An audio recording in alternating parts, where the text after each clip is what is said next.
Yo, top of it, yo. Diego, you think you're easy, yo?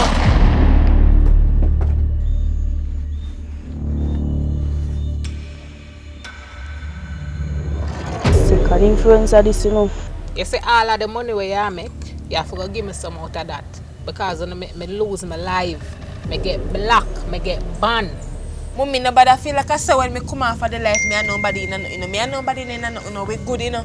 This have just fun, you know, Liar, Mummy. they tell me here one of the disrespect on one another. You need to stop it, it not sound good. But Mummy, you see nothing we sip on the social media, we are up on the life of acting, none of it no real. If you just waste my time, I can't bother with you, come off of my life. How we are talk to? If you not send no roses, me no want to know for my life.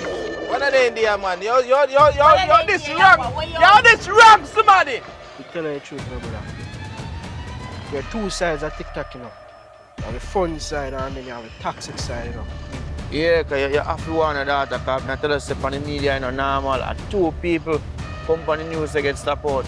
Gang them, you are under arrest for the murder of a TikToker, Diana Williams. You might be familiar with that. Oh, I don't know nothing about that. Stand up, man. Stand up. Stand up and don't play with the officer. I am going to read you your rights. Miss, a social media that they are just know we cuss all the time. Me don't know nothing about her personally. Me don't know what kind of life she live behind it. So why you tell her say no she pass she live and she soon get the shit she look for? You're not popular already. You're not going to be able to compete, Serena. And at the end of the day, you're stupid games, you're stupid practice. True.